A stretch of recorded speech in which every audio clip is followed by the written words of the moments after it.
Hospital porters, pride and dignity, stop the New World Order, welcome to her Panwo TV. Just taking a quick look there at the Dreaming Spires of Oxford. Maybe my last chance to see them. Yeah. Only kidding. Now I am being overly dramatic. Yes, I'm heading for London now, and as the late great AM used to say, let's fucking do this. Bring it on, coppers. Yeah, it's actually a beautiful day today. Blue sky, although the chemtrailing has started, as you can see. But I'm just off on my third trip to London in the space of a week. Now, I told you this was going to be a busy week for me, didn't I? First it was aliens, then it was Brexit, and now my third trip to London.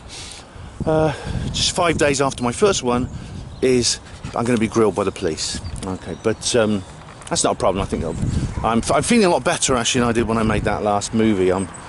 It's good to get the waiting over with. I don't know if you've ever been like this. It's like if you don't like the dentist or something, you've got a dentist appointment coming. It's kind of like hanging over you. You know what I mean? It's good to get It's good to get the waiting over with and just get on with it. I mean, I don't like the dentist particularly, but when I get in there and I get this, it's great to just think, oh, I'm going to get in there and get it done. And whatever happens, where I might lose a tooth or something, at least it's bloody over with. Oh, thank God for that. So now I'm heading for London, and I'm feeling rather. I might take a long walk round actually, because I'm quite early, and I've got a lot to say. Hope the wind's not getting on the mic. But I am just reminded of when I got nicked in London. The cop who arrested me, Simon, as I said, he was a good guy. I got on well with him. He seemed a decent sort of chap. You know, some policemen are. And you know, if I'm lucky, I might get a similar policeman today who's decent. You know, I mean, that's always a gamble, isn't it? You might get some bent copper, but I might not. But he said, you know, you're a good guy, Ben. I really don't want to arrest you, you know. And I said, I appreciate that, Simon, but you know, in this world, good guys are going to get into trouble. And isn't that true? Look at me. Look at the kind of trouble I've got into in various different ways. I almost had my child taken into care. I'm going to take a long walk round actually, because what's the time? I'm just going to check the time. I don't think there's any rush. Let's have a look. 9:30. Oh, loads of time. And I said to him, good guys are going to get in trouble. And I have. And it just goes to show, doesn't it? It's like I feel as if I'm being rejected by, as if society has a kind of immune system, and I'm an invading bacterium. And that's how it kind of feels to me.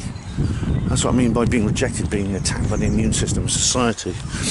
And of course, all the skeptics will say, you're just paranoid, Ben. You know, all these things that happened to you, there was a legitimate cause for them. Well, I have actually analysed, I believe, the situations that have happened to me, and I've made an attempt to be as objective as possible. For example, the Tavistock Institute, the social workers, my discharge from the NHS, I've tried to be as objective as possible in those situations. And I don't agree. There's something dodgy going on. There is some kind of weird sort of thing, and it's like Rasputin. I mean, you know, I think you'll know, I think I mentioned Rasputin before, how I'm very, very fascinated by Grigory Rasputin, the mad monk of Russia. In fact, I did an entire Panwo radio show in December 2016. On the 30th of December 2016, I did an entire Panwo radio show because it was the centenary of his death, his murder by a conspiracy involving British intelligence. But the funny thing is, I mean, one of the best known fictional portrayals of Rasputin was Tom Baker, who went on to play Doctor Who. Before he did that, he was in a film called Nicholas and Alexandra, and he played Rasputin. And he said, and of course the scene where he is actually lured into the Lvov Palace and shot, and killed and variously poisoned, shot and then drowned, he says something very interesting. He says, I don't hate anyone, and I've not harmed anyone, but I have enemies everywhere. And that's how I feel. I think I'm one of the most, I'm about as innocuous as a person can get, actually. I think I'm very benign. I think I am about as benign as a person can get. Yet I have enemies everywhere. I'm hated by many people and by many institutions. Very much like Rasputin. I do hope I won't end up the same way, lying dead underneath the ice of a frozen river. But that's kind of like it is a weird kind of sense of persecution. And the funny thing is, I've always had this feeling, and this goes back all my life, that I've always assumed that, I think I touched on this last night, in that video last night, I've always assumed that if there's any kind of, there's no pavement along, there's a pavement, it's covered in mud. I'm just checking my notes. Is that people won't believe me. I've always had a feeling that I won't be believed or supported by institutions. And this goes back, even when I was at school. Even when I was at school, this happened. There were several incidents actually when I was at Porter. For example, I was assaulted by another member of staff at the hospital a long time ago when I was quite new in portering. This guy punched me in the face. He was a shift senior. He punched me in the face. I didn't report it, and I should have done, and I didn't. And the reason I didn't report it, and I look back now and I realise what was going through my head at the time. Sometimes you only understand your own actions with retrospect. He would deny it. He said he didn't happen. There were no independent witnesses. He would deny that it happened, and the authorities would believe him. They would believe him and not me. The reason being, well, it's Ben, isn't it? You don't believe Ben. You don't never support Ben. And there were several other incidents, like when I was a kid at school, where this happened. And I don't know. This could go back to this may go back to my childhood and my relationship with my parents. Cue Stefan Molyneux, yeah. Daddy issues, mummy issues, yeah. But I mean, I remember this happened more than once. That my parents, like, if it's a school, there were several incidents like at school where I got into trouble at school, and the teachers sent a letter home to my parents about my behaviour. And the moment my mum and dad got these letters, they would walk in where I was, and they said, "How could you do this? Show me the letter. Look at this. How could you do this? Look what you've been doing," and things like this. And I'd be sitting there just in complete silence while they condemned me. They condemned me on the word of another. They got this letter from the school, and they immediately considered that a conviction. It was a summary conviction, essentially, in legal terms. I was guilty because someone had said I was guilty. They never asked to hear my side of the story. They never asked me to explain myself. They just said, the teachers have written to us and said you're misbehaving, therefore you're misbehaving. You're a bad person. And my parents always took the side of others in any dispute I had with anyone. They would always automatically take their side. I mean, in different ways. I mean, my dad was sort of blustering and stomping his feet. My mum was just quietly passive-aggressive about it. But they never ever. Not only did they never believe me when I protested my innocence. I used to protest my innocence sometimes because I was innocent in some cases. Not only would they not believe me, but they wouldn't even ask me. They wouldn't even ask to hear what I had to say. They wouldn't even ask to hear what I had to say about it. For an explanation. And I think that stuck with me, and it's not like it's something that you see, if it was just a delusion, then these things that have happened to me with the Tavistock Institute and then what happened at the hospital when I was sacked would not happen. That would not have happened. If it was just a delusion, why do these things happen? It's like, I don't know. As I said, I do have this feeling that I am treated. I don't know. What's the word? that I'm not really allowed to have any kind of say, and I'm always bad. I'm always guilty. Everything that happens, you know, if any institutional, any kind of interaction I have with authorities, like I'm going to have today, I'm going to be considered the bad guy. I'm going to be condemned. I'm going to be just told I'm the bad. All the blame is going to be piled onto me. I'm going to be guilty. Things like that. And it's never even crossed my mind. You see, like things, because I always assumed, as I said, I always assumed that no one would believe me because of this. So that's kind of maybe why I have this kind of feeling that I do at the moment. Anyway, I'm just going to take a little walk up this hill.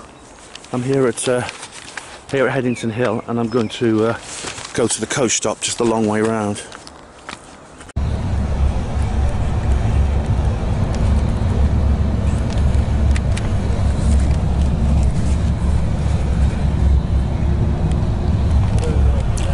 Well, I'm on the coach now, and you'll be pleased to know I bought a return ticket. I'm an optimist, you see, and I'm sitting here relaxing with Nexus. This is not the latest one. I'm a bit behind, but this always makes me feel better whenever I read Nexus. Okay, I'm here pretty early because I've got a long journey. I always sort of leave a couple of hours in case of traffic jams and things like that, and I'm now, seeing I've got some time, I thought I'd come up and take a look at the old London reptile house. See if her lizard ship is in. I don't know if she is, but they're not flying the Royal Standard, they're flying the Union flag, so she ain't in. So I see they built an extension on it. It looks like a little wooden extension or something. I don't know what that is. Maybe that's where they keep the eggs. I don't know, for the next generation. And there's a little bit more here. See, I think what they do is they've got like an exhibition centre. You can actually go in there and have a look round. And I'm thinking maybe doing that sometime. But I'll go to the BBC tour first. We'll take a little walk up here and have a look at the Mall, do my little touristy bit. But I was just thinking that, you know, I'm feeling a lot less anxious now than I was. As the waiting is over, you know, that's always a relief. But also, you know, within a couple of hours, I'm going to know one way or the other. But also, I mean, obviously, like, I'll be given a warning. You know, they caution you that you know, anything you say could be used in evidence against you, etc. And I obviously I just wonder actually if that's really a problem, because what can I actually say that will incriminate me? Because you know, you've watched my video. If you watch my video, you'll know that. If you watch my video, you'll know that I didn't do anything wrong. Unless, of course, they do plan to frame me, in which case there's nothing much I can do. Don't know what I can really do about it. But I'm pretty sure I could really just maybe relax a little bit. You know, maybe I can even try and red pill them a bit. You know, just give them a bit of give them a little pep talk, like I did. Remember when I was actually under arrest, I was like lecturing these coppers. I was standing, it was weird, I was standing outside some police cars in handcuffs, lecturing these coppers about the New World Order, and I maybe have the chance to do the same thing again. It all depends on what kind of copper I get, you know. If it's one of the more easy-going ones that's sort of like chatty, I'd probably find it easier than if I get one of the bureaucratic types that just talks like a robot, you know. You know, it all depends. So, I'm just enjoying the sights at the moment, just cruising around a little bit, see what's happening. Looking at the post-Brexit Buckingham Palace, which looks exactly like the pre-Brexit Buckingham Palace. Funnily enough, I was waiting for the coach, and there was this guy there. He usually gets the X90, the other service from Oxford Bus Company, and I said, I'm afraid it doesn't run anymore. And he said, oh, was that because of Brexit? I said, everything gets blamed on Brexit, doesn't it? But he was like, and I just explained to him, you can get the Oxford Tube, which is run by Stagecoach, and it's actually just, it goes the same route, it's a little bit cheaper, that's all. It's not as comfortable as the old X90. The X90's finished. Not that I ever used it. I mean, well, maybe a couple of times. But usually I got the tube. So we'll have a little walk around Green Park and St James's Park, you know, taking the sights. Maybe find a place to sit down and read my Nexus. Find a bench free. And just wait to then go and see the coppers, I think. Very interesting stuff in Nexus. I'm binge reading the last 3 issues because I haven't had time to read them yet, and it's a good way of actually taking your mind off things. I mean, distraction is always the best policy in things like this. Just mental discipline. That's the key factor here. If you're faced with something that's worrying you and something that's looming in the future, think about something else. Do something or read something or something else that makes you just think about something else. So that's what I'll do for the time being. Okay, so just over an hour to go till I'm due to be there, so I'm just going to take a slow walk down. I've finished reading the entire issue of Nexus. And you know what? It was actually quite inspiring because in that particular issue there's some excerpts from Dolores Cannon's book Convoluted Universe Part 3, and I've read Part 2. I haven't read 1 or 3 yet, but it's really quite uplifting stuff about ascension, about the reason that some people actually incarnate on Earth is to do with being here for the ascension, and things like that. I don't necessarily go along with every sort of concept verbatim with Dolores Cannon, but there's no doubt I think the general theme of Earth changes and things like that, and the so-called end times is true. It's not the end times, it's actually a transformation time, but it's what the Judeo-Christian world calls the end times. I've done an entire article about that. But I met Dolores Cannon. I met her shortly before she died because she spoke at Probe, and I did meet her and do an interview. Not an interview. I did listen to her talk, which was brilliant, but emotionally exhausting because she just packs so much in. But she's a regressionist. But her method is unusual. She doesn't actually. She channels information not by going into trance herself, but by putting others into trance, just ordinary people who come out with the most amazing things. Some of them, it's really incredible. But that, I think, is a good thing to read before I'm about to go through this experience, just to remind me of the bigger picture. Whatever happens now, that bigger picture is still there. And I'll try and just remember that, you know. That's, I think, what I have to remember. So I'm just going to go past Buck Palace again and head for the police station. Take a slow walk to the police station, nip into the Victoria Station, use the bog, that sort of thing. And if I'm a bit early at the police station, don't matter. I'll just hopefully there's a place where I can sit and read a bit more of Nexus. That there is the police station I've got to go to, Belgravia Police Station. Luckily, quite close to the coast station when I arrive. It's all very sort of like official round here. There's a courthouse over there. Also Metropolitan Police. Alright, so I'm quite close now. There. Oh, actually, it's this building. That's not a courthouse. That is actually the police station. Right. Good job I got that one right, you know. Wrong order, guys. Yeah, I know. Anyway, I'm going to go in here now, announce my presence, and hopefully see you later. Well, I'm outside Belgravia Police Station right now. I actually tried to get in here. As you can see, it's shut. And I had to call the solicitor's office, and they said, "Oh, don't worry, it's still open for special operations," whatever it means.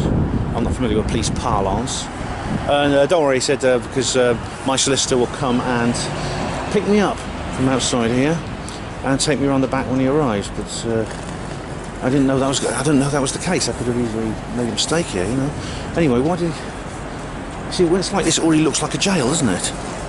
And what special operations? Why am I the focus of special operations? I just I don't get it. Anyway, there's nothing I can do now except wait for the solicitor to get here, and then then we're going to go around and press a button and apparently let you in. There's a call system to let people in. So that's all I can do, really. Funnily enough, another chap came up here and asked me how you got in there, and I said, you have to go around the back. It's not all I can do now. I mean, the lady I spoke to, the solicitor, said he's on his way. They may not let me in unless the officer's there, and if The solicitor's there, so that's all I can do at the moment. So I think just have to wait here. It's now 1:45, so we should be here soon.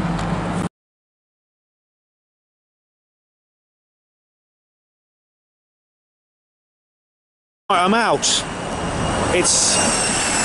what's the time now? Goodness, I went in there at 2 o'clock, and it's now... what's the time? Let me just look. Oh, my phone's switched off. Anyway, it's... I think it's probably about just gone 3. The actual interview took about 10 minutes. It was literally 10 minutes. Astonishing how quick it was. What happened was I turned up. I managed to get in there.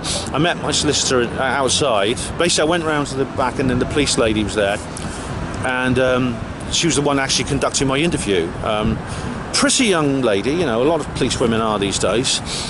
And then she said, "Oh, I'm the officer investigating your case." She gave me her name and everything, and then I said, "Okay." I won't tell you the name because it's an unusual one. I don't want to identify anyone. And then I just had to wait. I sat on the bench. I went into this place, like, which, I mean, they say it's not a custody area. This is why they do like caution +3 interviews there. The caution +3 is where it's a voluntary interview under caution, basically, and rather than being arrested, and then they interview you.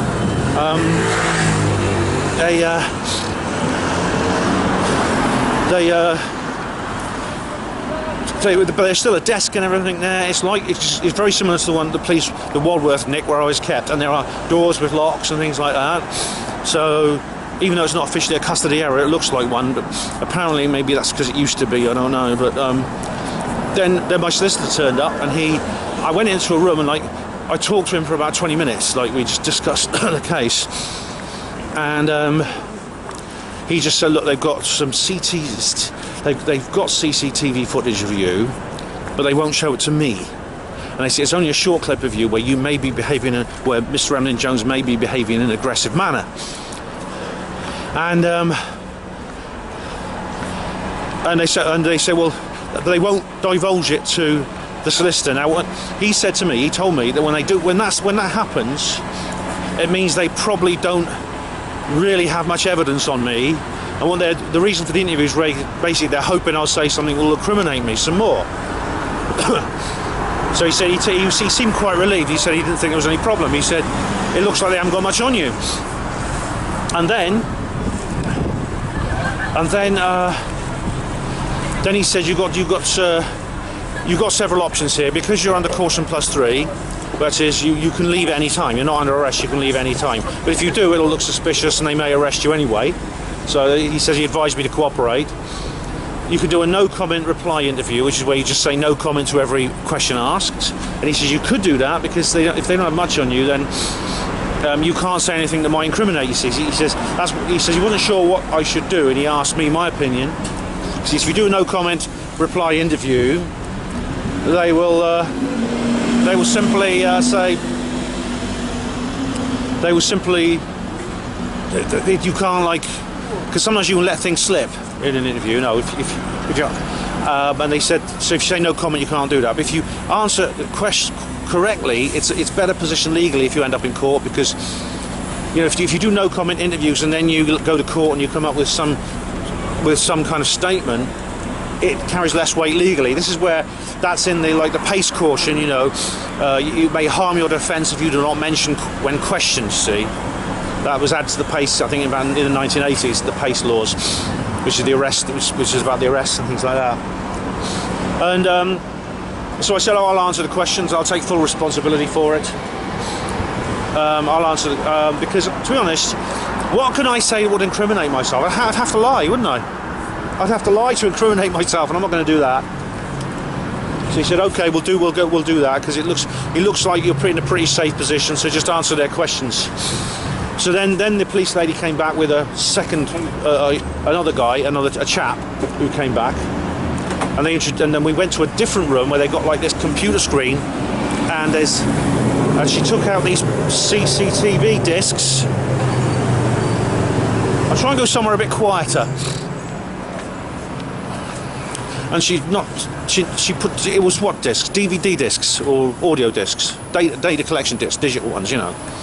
she took these out, and then she said I'm going to break the seal in front of you. These have not been tampered with. So I said okay, and she put them in a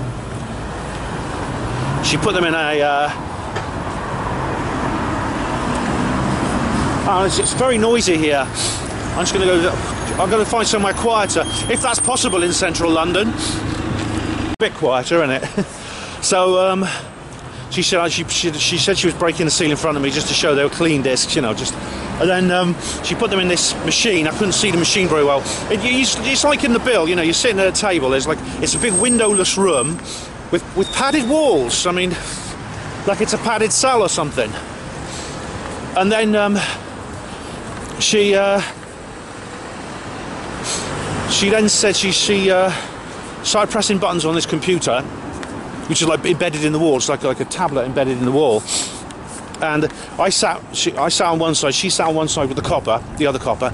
I sat on my side with the solicitor. And then and she just said, and she just went through what she was all about the interview. She said she explained like my rights and everything like that. The caution +3, I can leave any time, things like that. I don't have to mention anything I say. We're taking in evidence, the usual sort of thing. And then the solicitor sat on the other side, and he'd said to me earlier that he'd just sit there. He wouldn't probably, if everything went well, he said he wouldn't need to say anything. He says, I probably won't have to say anything. I'll just sit there. It's just I'll only interrupt if I think something's going wrong. He says, if everything goes well, if they do their job properly and you answer properly and everything like that, there'll be no trouble. He said, I'm only there to make sure nothing goes wrong. Okay, so and then he did. He actually didn't say a word the whole time. And then she said she asked me to introduce myself, and I did. And then the solicitor introduced himself, and then the two officers said who they were, their rank and name, things like that, and their position in the force. And then the police lady started asking me questions. Now, I say asking me questions. It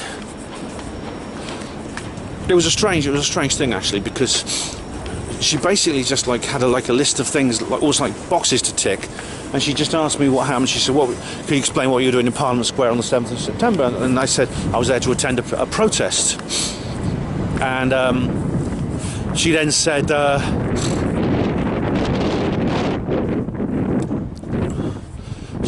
what happened that day, and I gave a list of what happened that day, which you can see in the link in the description box in my video, Brexit Protest to the Bojo Revolution. And I explained what happened. I explained how we were in this cordon, this kettling thing was done to us when we put in the cordon, and then there was a second cordon we were in there, and then I was arrested and things like that. Oh, it's a bit quieter down here. And she was just like writing stuff on this piece of paper very quickly, just ticking boxes and things like that. And it was almost just like a 20 questions thing. It wasn't really like what you see on TV, right, where there's all this grilling going on and there's long detailed speeches on either side. It wasn't like that. I felt like I was filling out a checklist. She was asking me a series of questions. She asked me sort of like, she just started said straight out. She didn't sort of like say, can you explain why you were doing this or that? She didn't sort of like say, can you explain why you were behaving this manner? As I said, they didn't present the CCTV evidence to the solicitor or to me. She just said, did you at any time verbally abuse an officer? I said no. Did you at any time assault an officer? I said no. Did you at any time handle the metal barriers in an aggressive manner? I said, no. Did you touch the barriers at all? I said I might have touched them, not in order to move them. And she said, did you get hurt? I said no. Did you see anyone else getting hurt? And I said I saw one guy getting hurt. She asked,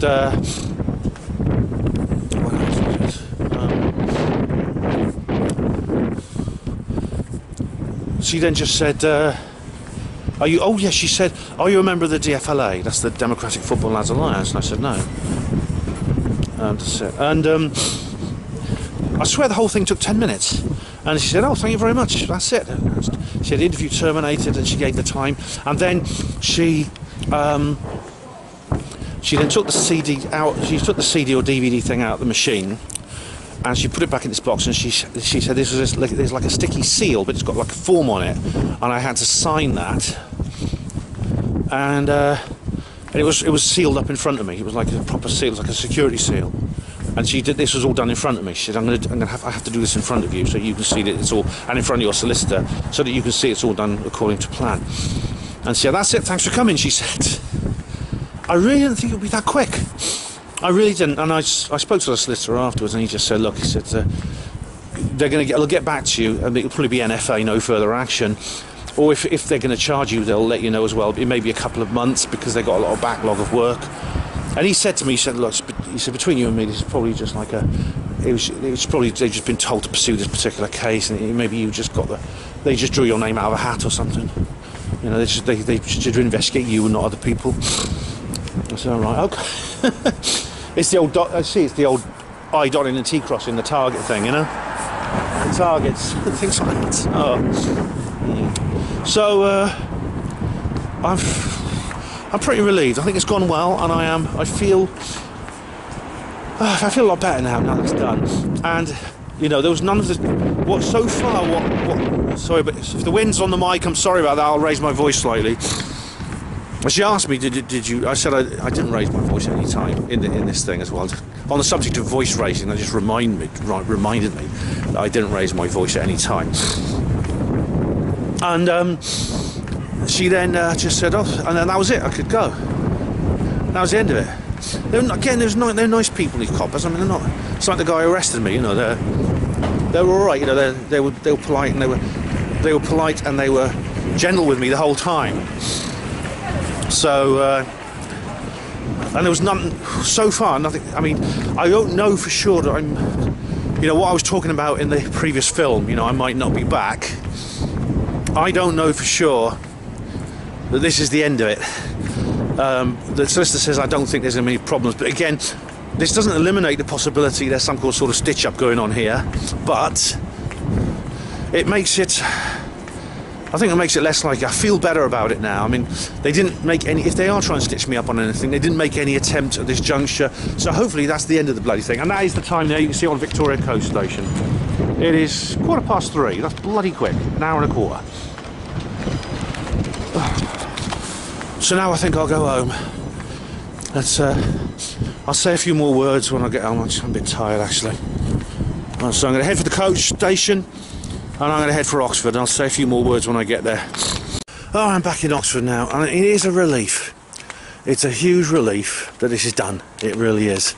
Now, I don't know necessarily that I'm completely in the clear yet. What's going to happen is they're going to send off the evidence package, which included my interview, to the Crown Prosecution Service, and they will decide whether or not they're going to charge me. And I won't know for a couple of weeks to a couple of months. But I mean, the solicitor said he was pretty confident that there would be no further action. I'll probably get a letter just through the post saying they're not going to take further action, and it is still possible that they may try something for the reasons I explained in the background film to this, which is called I Might Not Come Back.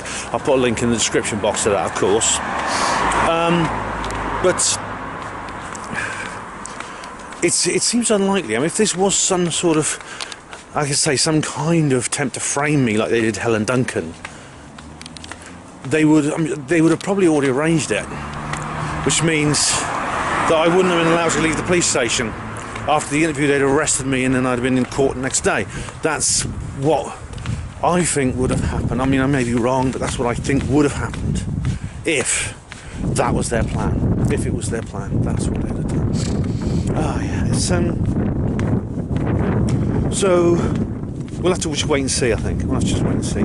Now, so I've got a couple of other thoughts about going over my interview again and what happened in that police station. The police station, incidentally, they said they tend to do ×3 caution ×3 interviews there, and the police lady told me it's because it makes people feel more comfortable. It's not a custody. I've been through this, haven't I? Explaining how it's not a custody area. However, it does. You know, as I said, the actual public area of the police station is locked up, but the station itself is different. I mean, different to some police stations you might know. I mean, police station architecture tends to vary. You get some that are just like normal buildings, really, and they have like a public area and that. And there are others which have big walls around them and security gates and barbed wire on top. Now this one, Belgravia, appears to be one of those. It has a big, heavy security door which opens electrically, and to let me out they had to open it. Again, I couldn't get in there without the police lady accompanying me, and to get out, me and my solicitors, to get out, they had to press a button like to let me out. Now that I think maybe in time of war or civil unrest, these particular stations are designed to be like fortified locations for in the event of that. Whereas normal police station, in the event of a massive civil unrest, for example, regular undefendable police stations would be abandoned, and all the police would withdraw to these big defensive ones, these big fortress-like ones. I think Belgravia is one of those, even if it is now shut, for the public area shut.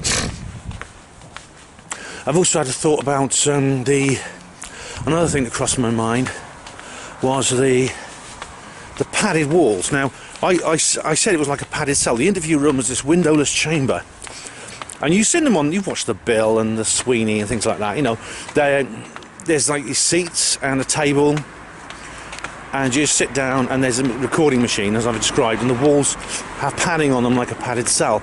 Now, I thought this might have some kind of security issue, but it's probably more likely to do with the fact that that room is designed for recording, sound recordings. So it's rather like you notice the same thing in a radio studio. They have like padded walls, and that just prevents echoes. It improves the acoustics, and I think that might be the reason. I also should mention some more about the preparations I made for the interview and the methods I used, because as I said, I've done a bit of homework before I came here from the anti-terrorist and many other people. But one of the things I did, like, we went in there and I sat next to the solicitor on one side, and the police lady and her colleague sat on the other, as you see it in the movies. And to begin with, they went through the preliminaries, and I acted normally. I was sort of leaning on the table with my hands out, you know, open sort of like expressive kind of manner to me, looking her in the eyes in the normal social setting. Now, the moment the interview began in earnest, I immediately adopted the RTI posture. RTI stands for resistance to interrogation, and it wasn't. I don't think it was the anti-terrorists I got this from. I think it was someone else. I think it was another like civil rights advisor on YouTube.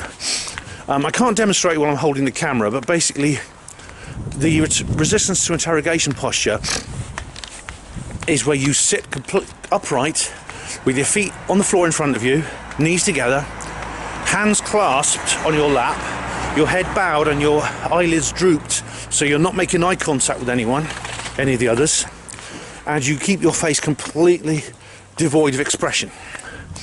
And this is because body language can give a lot away. The police, a lot of the police are trained in this. They're trained to read people's body language. I mean, Gary Heseltine often describes this when he talks about his own police career as an advanced interviewer for the police force he was in. And indeed, it's possible that these two policemen, this police lady and this policeman, might also have been trained thus. Now, of course, I've got nothing to hide, have I? But it's good practice. It's good general practice to adopt RTI defence positions if you are ever being interviewed by the police. It's just a good habit to get into, and I did. And I kept my gaze fixed on the table. I did not make eye contact with the police lady. I kept just completely focusing my gaze on a random point on the table in front of me, with my hands clasped, and sitting completely still, so nothing's been given away in my facial expression, my body language, eye contact, things like that, so I was giving nothing away. Now, the moment the interview finished, I went back to normal. I changed my sitting position and my arms and my face, and I went back to normal social interaction, body language. And so that was, I think, was a necessary precaution. As I said, it's not because I have anything to hide. It's just a good habit to get into. It's just a good practice, good general practice that's worth simply trying out if you get the opportunity. So I think that went pretty well. Now I will find out, as I say, I will find out hopefully soon what's happening. I'll keep you guys posted. Okay, if there's any further action taken against me, I'll immediately make a video about it. But the solicitor was fairly confident, and I'm fairly confident. It does, you know, I said in the background film, I said maybe I'm just being paranoid, and you know what, I think I was, and that's a good thing. It's a good thing. I don't regret it though. I don't regret making this precautionary video that you have just seen, and I regret very much any distress that was caused to any of you. I really do, because I know you guys care about me, and so I appreciate that very much. Now, a number of you have left some comments. I've already seen some of the comments that people have left, and I'm extremely grateful for those. I will reply to them in good course in the next comments reply video, but I can't tell you how important it is. I can't tell you how much I respect and how much it means to me when you do that. It really, really means a lot. So thank you very, very much indeed for everyone who's left supportive comments. And of course I'm going to get trolls, aren't I?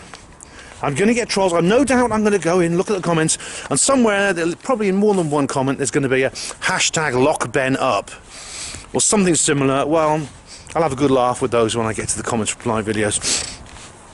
So right, just waiting now for the CPS package to be delivered and for them to decide whether or not I am a heinous criminal who needs to be banged up in the darkest dungeon in Merry England, or whether I'm free to wander the streets. We'll soon find out. For the moment, I'll cross that bridge when I come to it. For the moment, getting this out of the way is an enormous relief, and I'm very, very glad that I've come to the other side of this now, and I can all the other things, I was like putting stuff out of my mind because of this, and now I can focus on other things, and my mind is free to focus on the things I wanted to focus on, and I would have done if it hadn't been for this hanging over me.